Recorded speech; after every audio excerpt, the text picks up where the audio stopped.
Good afternoon, good evening, and good morning to some of you, depending on the location you are. We are back once again. We are using this main news channel to dispatch the information we have, and today's awareness lecture is on turbaning. Turbaning of southeastern governors by northern emirs and the implication. In Nigeria today, there are political competitions of domination for some quarters. It is a big political gamble.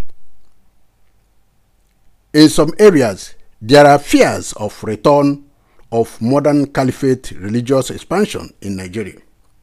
Nevertheless, there are boundaries in Nigeria before the creation of Nigerian state by British merchants led by Mr. Lord Lugard and his crew members, monitored by British regime in London. Subsequently, it is observed in the world we live today that historical factors are governing each community, tribe, including the identity. In a civilized society, even in a primitive community, contract is said to be a written or spoken agreement, be it in employment, business, politics, and is between two parties. The commitment this agreement has is to demonstrate before the third party as a witness, or must be signed by the parties themselves to stand as a legal entity. The politics of Nigeria and the exhibition of supremacy has long been witnessed and intensified among the politicians. This may be the reason why the people of various tribes maintain the identity, cultural heritage for generations to come to show the idea, customs, and the social behavior of the people. Politics apart, the cultural identity has become part and parcel of the people.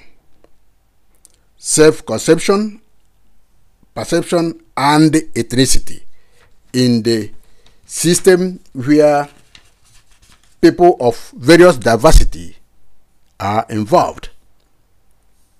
They demonstrate this through their religion, their social class, locality, and the social groupings and behaviors. Culture represents the belief, norms, behavior, and values that are given to a group of people. In every dispensation, it should be noted in the Nigerian context that cultural identity, behavior, and norms are what the British explorers used in creating the protectorates during their exploration. This is the reason why in Nigeria today it is identified as a tripod society. A tripod society in the sense that it has three protectorates that was later merged to be one nation. But in most countries of the world where Britain explored and expanded their political influence, each protectorate they have became a country of its own, except in Nigeria. We will, on the other hand, find out why this happened and why a particular tribe dominates the nation. These protectorates, as it may be shown, were created at different points in the life history of Nigeria. For instance, there was a protectorate called Niger Coast Protectorate, which represents what we have today as Eastern Region. There was also Lagos Colony plus the Yoruba Nations Protectorate that was established in 1897, unlike the counterpart that was created in 1885, and the only protectorate that was approved by the European Conference in 1884. We have again the third is the Northern Protectorate, they called the Sokoto Caliphate, that was created by Britain in 1906. These are the tripod divisions in Nigeria. When the elder statesmen spoke of the tripod, for instance, Pa Ayo said this, Pa Edwin Clark in his historical analysis mentioned this.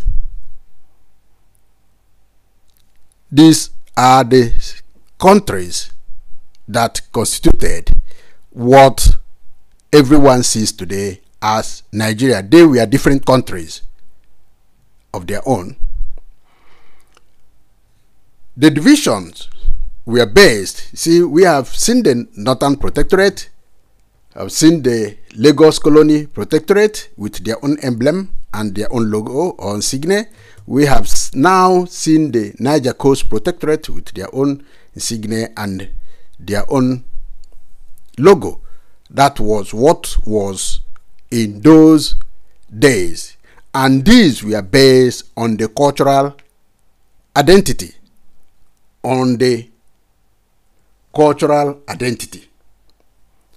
The British that created them surveyed the land and found during their process that there are cultural significant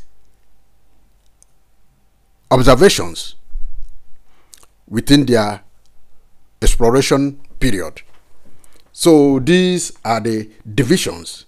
These divisions were based repeatedly on the identity and cultural similarities of each groupings.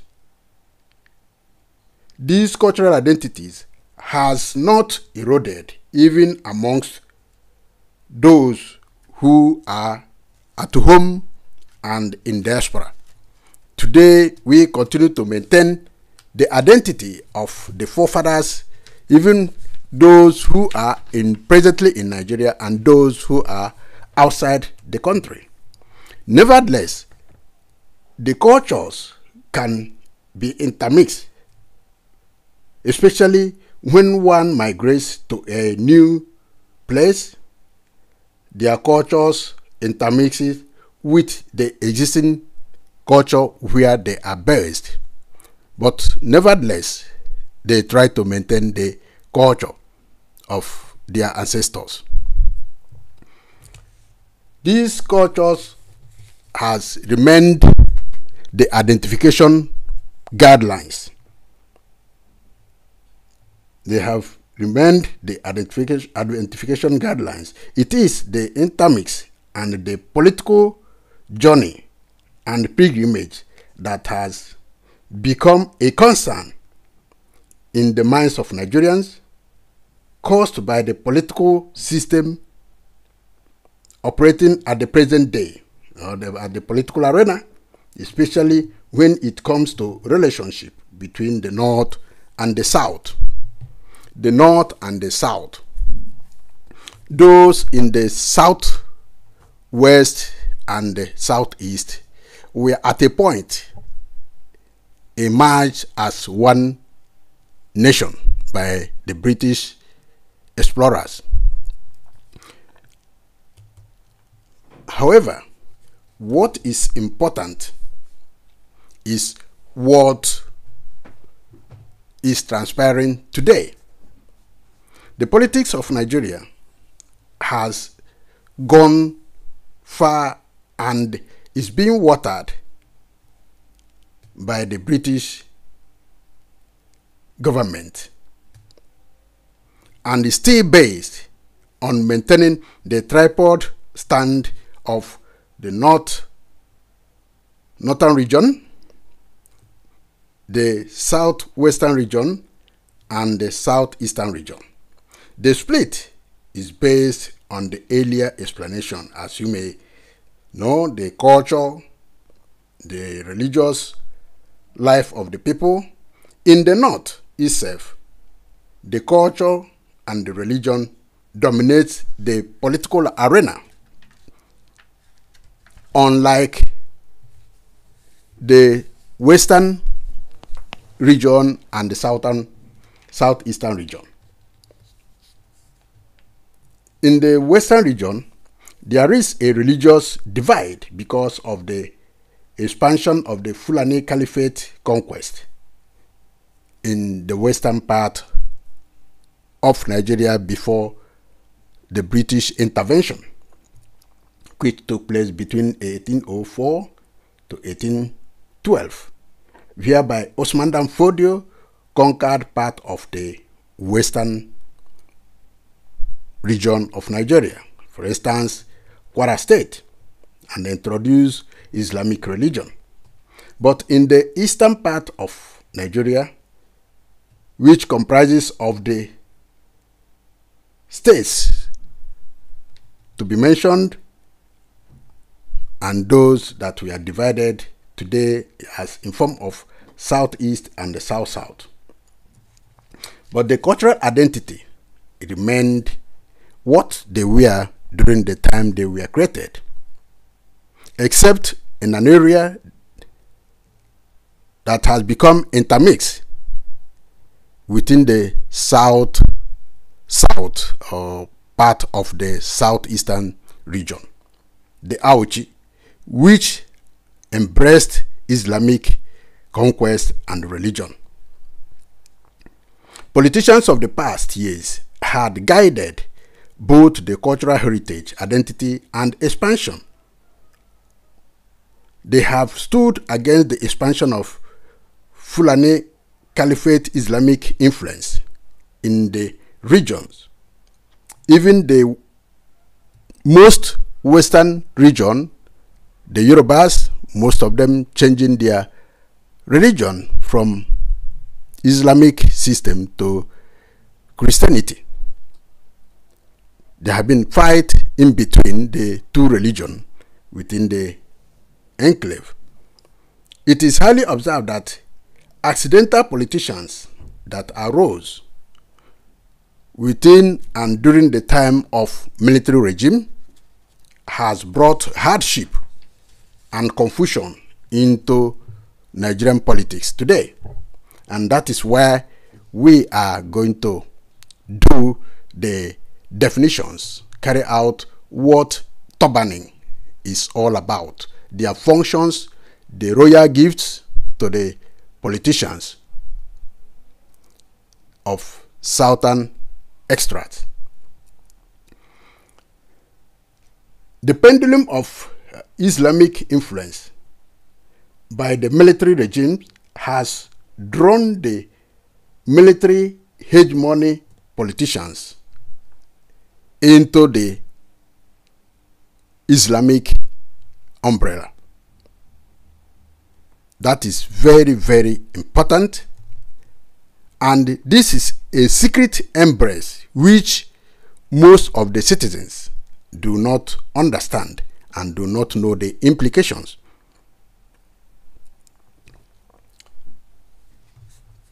They are doing it for their own political advancement and fear of dominance and the political arrangement and friendship with the Sokoto Caliphate Emirates in order to win elections, perhaps, to be popular within the political arena. But this has brought chaos within the region. Now we look at what the turbaning and how it came to be. The history of Islamic turbaning are associated with Arabs who dwell in the desert. According to one Islamic scholar, Hadid, he said turban tradition is Islam. Wherever you see anyone turbaned, you regard the person as Islamic follower. He's a Muslim by all implications. And another, who is a famous Yemeni prayer, says, our Lord has blessed the crown. Or the crown is the turban, and its owner is the Holy Prophet Muhammad. Upon him blessings and peace. So whosoever that carries the turban, see him as a follower of Holy Prophet Muhammad. And the tradition is putting on his head is Islam, as defined by these scholars. In Nigeria itself, the emirate whereby that is called the Sokoto Caliphate dates back to early 1804, when jihad leader Sheikh Musa Osman Danfodio got disenchanted with the lack of enforcement of Islamic principles across northern Nigeria. Before then, northern Nigeria was not entirely Islamic. Most of them never embraced the religion, but they were forced. When the Islamic leader Osman Danfodio took his fellow Fulani followers and some Hausa peasants to enforce the new religious order, and this led to the establishment of Sokoto Caliphate. They use their material, they have the camels, they have the horses, they have the arrows, they have the spears, they have the sword. This is part and parcel of Arab cultural heritage. They can't go without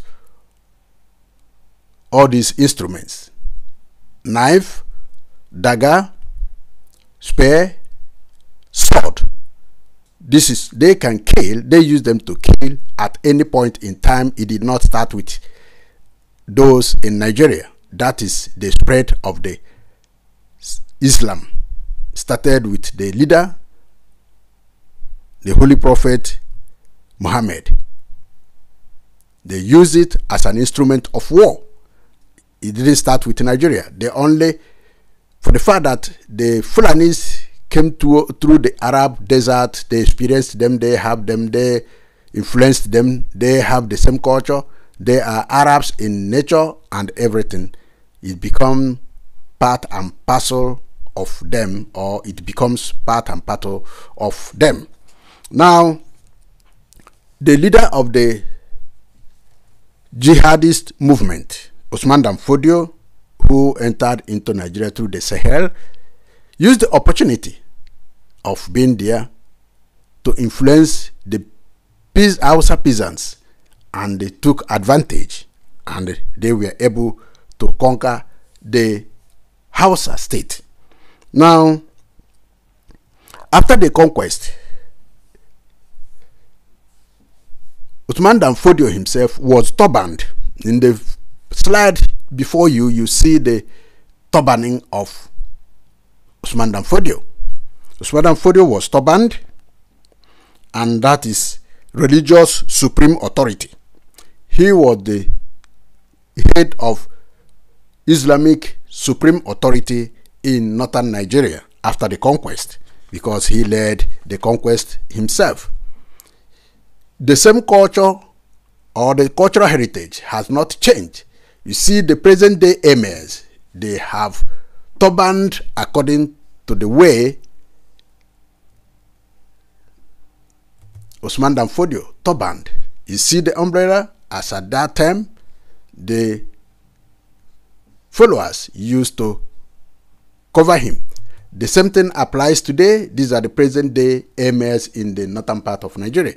The culture continues. That is the cultural heritage they have from their great grandfathers. They have never dispersed them. You see the turbaning as well. You see here we have the Ahmad Bello with his great grandfather Usman Dan Fodio. Ahmad Bello was a premier of northern Nigeria. He was turbaned. That is the significance of expressing that they are the Islamic representative of the Arabs. This is turbaning. Then this particular slide goes to express that within the context of Northern Protectorate, which is the Sokoto Caliphate, the political leaders of this zone today, their chiefs, their emirs, are standing to guard the north. For those who have been to Kanu or have been to Zaria, before you can enter into emir's palace, the gate, there is a gate you have to cross. It is guarded. That is how the northerners, the Islamic followers, the political followers, the religious clerics, the warriors, and every one of them is guarding that particular north they conquered. That is why it is, even to the British, it was difficult to penetrate. They guard them, protect their citizens wherever they are within the context of Nigeria.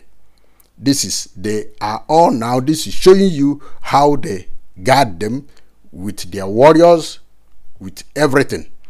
Then we are going to see how it progressed, how it goes with those in the southern part of Nigeria. The pendulum of Islamic influence of the system is being spread politically, through the military, through the police, through everything, and that is why today the system has ended up in having all the Fulanis in every circle of political life of Nigeria, be it in the ministry, be it in every area. The head of state, the head of government, the ministers, the governors, every area of the government is manned by the Fulanis to protect the north. Then in this very definition, turbaning is the crowning of any particular person whom they believe has done exceedingly well to protect the Fulani's culture, heritage, religion, and willing to advance the cause of expansion of the Islamic faith. This is the principle guiding any turbaning of any person in the north. Those turbans those who have inherited such positions, or those they appoint in these positions, must guard these principles and be ready to fight for the North. When we go back, these are the gifts. If they are turbaning you, if you are being selected to be turbaned, the instruments of war you have to have within you is the spear, the sword. You have to have them because you are representing, you are the warrior of the emirate. You are the warrior to fight for the interest of the Fulanis, their religion, their culture, and their heritage. That is how it is. It cannot go less than that. If you are not prepared to do it, you are not going to receive that honor. Then in the battlefield, these weapons are used in the battlefield. And these are the equipment or the instrument they used in the conquest in Nigeria. And they maintain it. And in the Islamic world, worldwide, these were the early instruments they used in the centuries during the time Islam was spread to all nooks and corners of the world. You see them, you see the warriors, and that is how it goes. In today's cultural display in Nigeria, these are the instruments they also use in their cultural heritage. It becomes a culture to them, and that is why wherever you see any Fulani, he is with his instrument. One, he has a small arrow, he has a sword, he has dagger, he has his head being covered. That is the arrow, and that is the culture they maintain. And these they use to display also how they conquered the North and part of the West. They celebrate it in whichever form they want, but this is how the war was carried out. Now, when it comes to the southern part of the country, we have shown the gift they normally give to those they are to be turbaned, or those to be turbaned. They give them the sword, the spear for action, for killing. But when it turns to the southern part of the country, especially in the eastern part of the country, they give the most precious to the caliphate, to the people. They give them their soul life, everything that represents that nation, the value of that nation, they will use it to give out. And that is what is being displayed here. They give them their soul, their life, everything, the secret of the nation. They will give it out.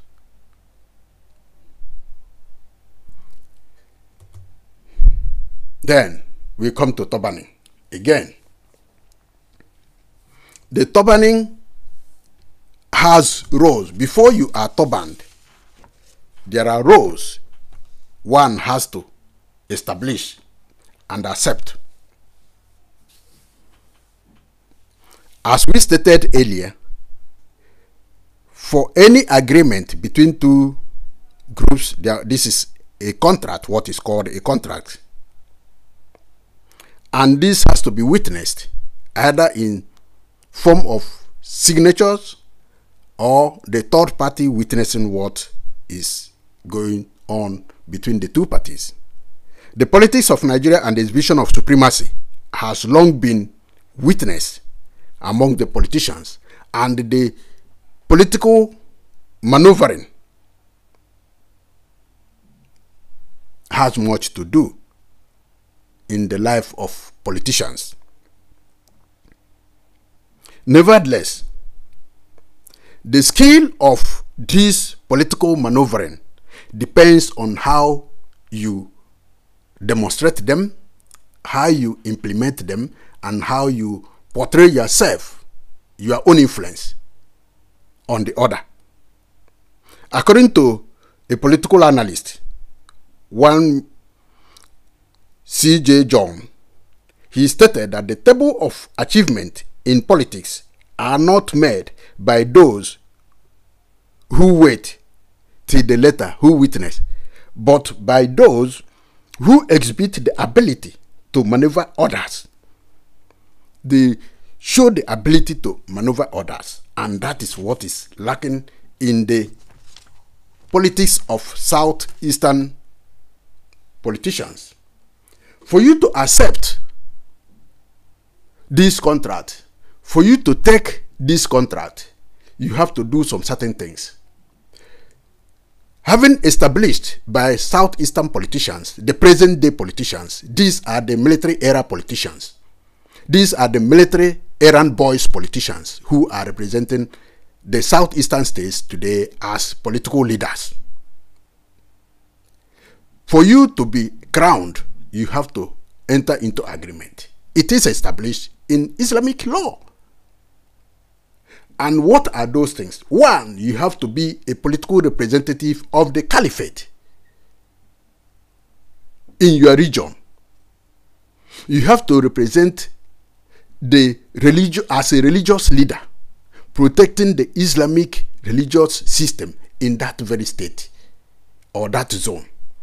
Because the zone you are talking of, that zone you are talking of, is that zone is you are a representative of the emir that is giving you that crown. And the emir that is giving you that crown signed agreement that he will protect the Islamic faith, cultural heritage, and identity. And that is what is established by the Crown Ottoman Folio. You have to ensure that the Muslim economic, political, and social system is maintained, and is a very big interest to them. So, in giving this crown and crowning this, turbaning any person, you have to accept this. You have to protect the Muslims in that area against any attack or mistreatment by a non-Muslim or infidel within that domain.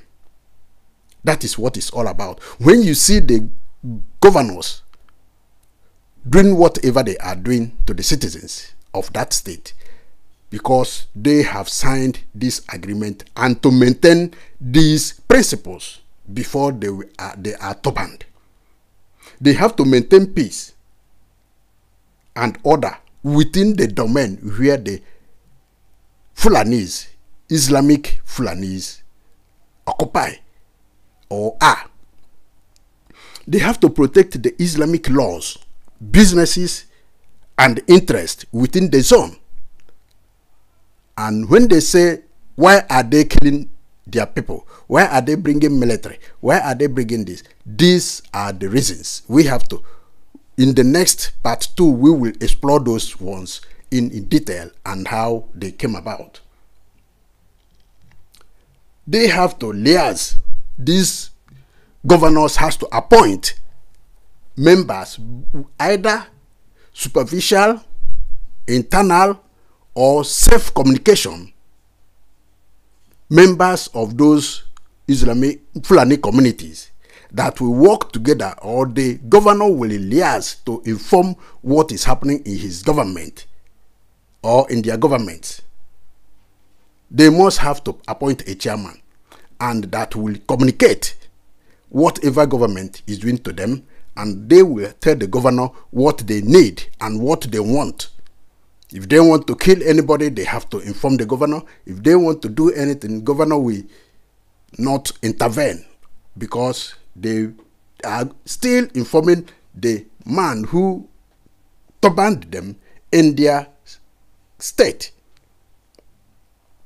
That is what is happening. Now, let us see the pilgrimages, the facilitation, and the duties we have tried to explain to them. Now we see those governors and see if there is any person that is free within the southeastern establishment.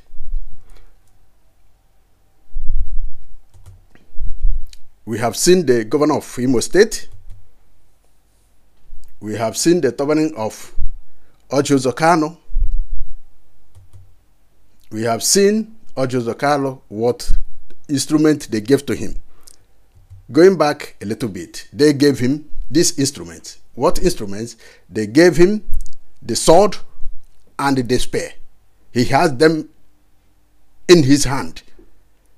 It's not deniable. If you go a little bit back, you see Uzodimma and his own. You go a little bit back. You go a little bit back. You see the gift being handed over to the president. You go a little bit back. You see the instruments these warriors are holding. They are holding the same instrument they gave to the turbaned governors. We going back again. Going back again. We go and see the warrior facing Uzodimma. He has been crowned to do the battle. The battle is before him. He knows the battle. The same thing applied. Ojozokano in his days, even till date, is still fighting on behalf of the people who gave him the instrument of war. There's no difference. He's still having it, and we fight with it. If you look at this particular slide, you see where the red arrow on your left side goes. You see the actual instrument they gave to Ojozokano is there before him and before everybody. The instrument is there. He has his own instrument. The young warrior, the Fulani warrior, has his own instrument. There's no difference on what they do. They use it for war. When they go into the farmland, is what they use, including those who has AK-47. This does not only stop with Ojozokano. You see the governor, former governor of Abia State, Imo State, sorry. Ojozokano was former governor of Abia State. Now you see another former governor, Okorocha.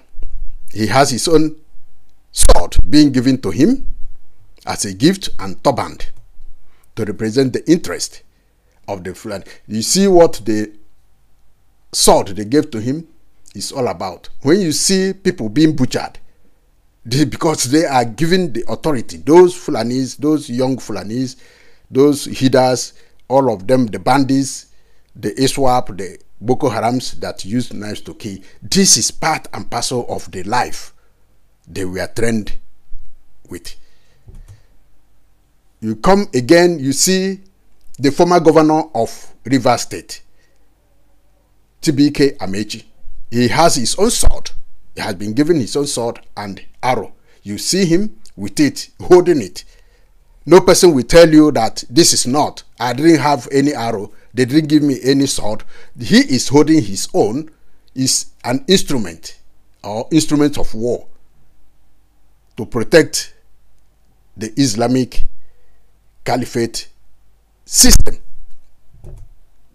Then you see those holding the arrow and the sword, like Chibike's own. That is his battlefield. He is ready, just like other governors. Now you come to the area of, you see, Governor Nyesom Wike. He was turbaned. He wants to be like Awolowo. His own, he chooses his own to be like Awolowo or Oketebo or Akintola, he has been turbaned. He is a desert warrior, has been given the authority to go and do the job. And we will, in the next part, treat how he went to war, especially against the Obibo people. These are the reasons. You could see how many months after the crowning he came back from Sokoto and how long it took him to carry out his own first operation. Now we have, not only is it on Wike alone, we have again Governor Ayade of Cross River State. He is still in the game. He is there and he has his own sword. Today he is declaring, all of them are declaring for presidential candidates. They are all aspirants because they want to represent the system. Not only him, we have Doye Diri of Bayelsa State. He is still on the game his own. He took the form of Wike's dressing.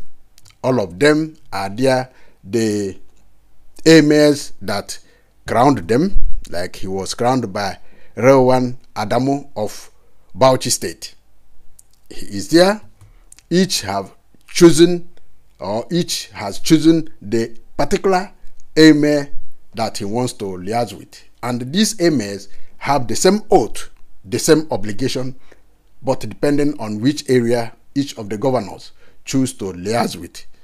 Or because of the political differences with the first person who goes to the other emir, he chooses to go to another emir. Now, it's not only him. We have former governor of Anambra State, Obiano. He is in the game. He is in the game. He was in the game, sorry. He was in the game before his term expired, and everybody knows what he did. Then we have the present day governor who is treading the line of his predecessor and is going towards that end. Then we have the man, the Ebubak man. We have Chief Omahi. He is on the line. He is representing the warriors. He is Omahi, and those before him is the Omahead infantry guardsmen of the 8th century. He goes back, killing without looking back, and instructing both political and social. Religiously, he's maintaining, protecting the interest of those who crowned him. Not only him, we have the former President Jonathan. He facilitated effectively, and no one in the southeastern states, be it South or Southeast, they are all involved in the game. He is there, and the bid is for him. Not only him, we have again the man from Akwa Ibom, the former governor of Akwa Ibom State. He was in the game. He was crowned. Who is safe? That is why the southeastern state, the entire southeastern state is porous and open for attack, because all of them took the crowning, the turbaning, and made themselves open for these people to come in. When they are coming in, no person is challenging them. People are saying, what is going on? Nothing is going on, only that the people you trusted, you gave your vote for, has given all the entire Niger Coast Protectorate, the entire southeastern state, into the hand of the Sokoto Caliphate to take charge, because they feel inferior because of the way they entered into politics. because they do not have anything on the ground before entering into politics. So because of the inferiority, they have sold themselves to those whom they believe are more superior to them, and place their own people into the hand of the caliphate. Into the hand of caliphate. Remember what the eminent scholar C.J. John says. He says the table of achievement in politics are not made by those who wait, but by those who manipulate and exhibit the ability to maneuver others. They have been maneuvered. They have signed the agreement. They have taken the role of turbaned emirs in each state of the region. All of them are involved. No one of them has spared the states. Those who were not mentioned here have their own role. We are going to see later, and what they are doing as well is equivalent of those who are turbaned. In this very part 1, we will thank you for listening, and we ask you to subscribe, share, give us your comment, and hit the big bell, and more will come to you directly. Thank you for listening, and God bless you all. Bye.